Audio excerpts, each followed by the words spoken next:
निजी भूमि पर अवैध कब्जे के प्रयास का मामला पहुंचा उप जिलाधिकारी के समक्ष। निष्पक्ष जांच एवं कड़ी कार्रवाई का आश्वासन। बता दें, मौजा ताहिरपुर स्थित निजी भूमि पर कथित अवैध कब्जा एवं बाउंड्री निर्माण के प्रयास का मामला गुरुवार को उप जिलाधिकारी पंडित दीनदयाल उपाध्याय नगर के समक्ष पहुंचा। भूमि स्वामियों ने थाना दिवस एवं तहसील दिवस में प्रार्थना पत्र देने के बाद आज स्वयं उप जिलाधिकारी से मिलकर पूरे प्रकरण से अवगत कराया। प्रार्थनी बसंती देवी पत्नी रामबली सिंह निवासी ward number 13 Pannuganj new colony जनपद सोनभद्र तथा सरिता पाल पत्नी नवीन पाल निवासी संकट मोचन वाराणसी ने बताया कि उनकी भूमि के संबंध में पूर्व में भी प्रशासन को प्रार्थना पत्र दिए जा चुके हैं। इसके बावजूद कथित रूप से कुछ व्यक्तियों द्वारा भूमि पर अवैध रूप से बाउंड्री निर्माण कर कब्जा करने का प्रयास किया गया। प्रार्थना पत्र में आरोप लगाया गया है कि भूमि पर आदिल खान एवं गुफरान द्वारा बाउंड्री निर्माण कराया जा रहा था। विवाद बढ़ने पर मामला पुलिस चौकी पहुंचा, जहां ग्राम प्रधान फातिमा बेगम भी पहुंची। प्रार्थनियों का आरोप है कि प्रभाव एवं दबाव का प्रयोग कर उनकी निजी भूमि पर कब्जा कराने का प्रयास किया गया। उप जिलाधिकारी से मुलाकात के दौरान प्रार्थनियों ने दोषी व्यक्तियों के विरुद्ध विधि सम्मत कार्रवाई की मांग की।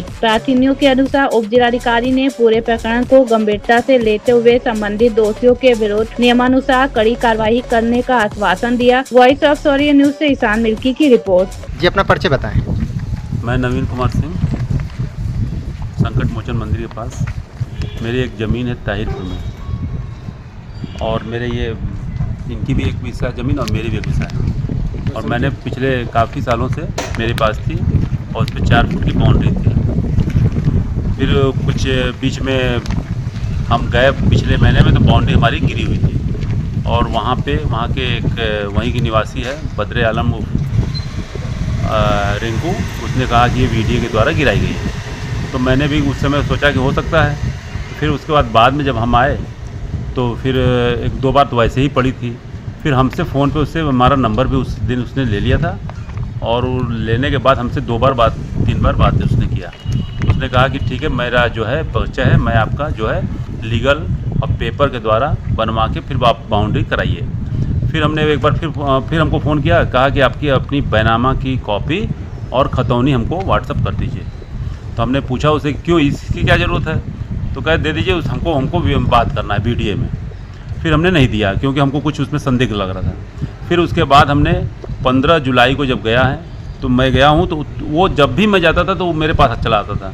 15 जुलाई को जाने पे मैंने देखा कि 7-8 फुट ऊंची बाउंड्री मेरे ज़मीन पे और इनके ज़मीन, दोनों लोगों की ज़मीन पे उसने उस पर बाउंड्री रखा। उस समय जब हम पहुँचे तो गुफरान और आदिल, ये 2 लोग आए, और आदिल ने कहा ये मेरी ज़मीन है, मैंने बाउंड्री कराया। तो मैंने उससे पूछा कि यार मेरे इतने सालों से थी और 4 फुट ऊंची बाउंड्री आज भी है, वो उसके ऊपर क्यों, मैं तो मेरी है। कहा नहीं मेरी है। तो मैंने क्या किया कि 112 नंबर डायल किया और पुलिस आई।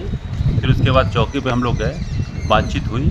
उन्होंने कहा कि ठीक है, आप एप्लीकेशन दे दीजिए, कार्रवाई आपको उचित की जाएगी। फिर हमने देखा कि फिर उसके बाद मैंने अपने ये आप तहसील पे SDM साहब को मैंने तहसील दिवस पे अपना ज्ञापन दिया, दोनों लोग। फिर उसके बाद उन्होंने सारी इंक्वायरी कराई है, और कल दिनांक 29 तारीख को SDM ने अपने खुद जाके मौके पे मुआयना किया और कहा कि ठीक है।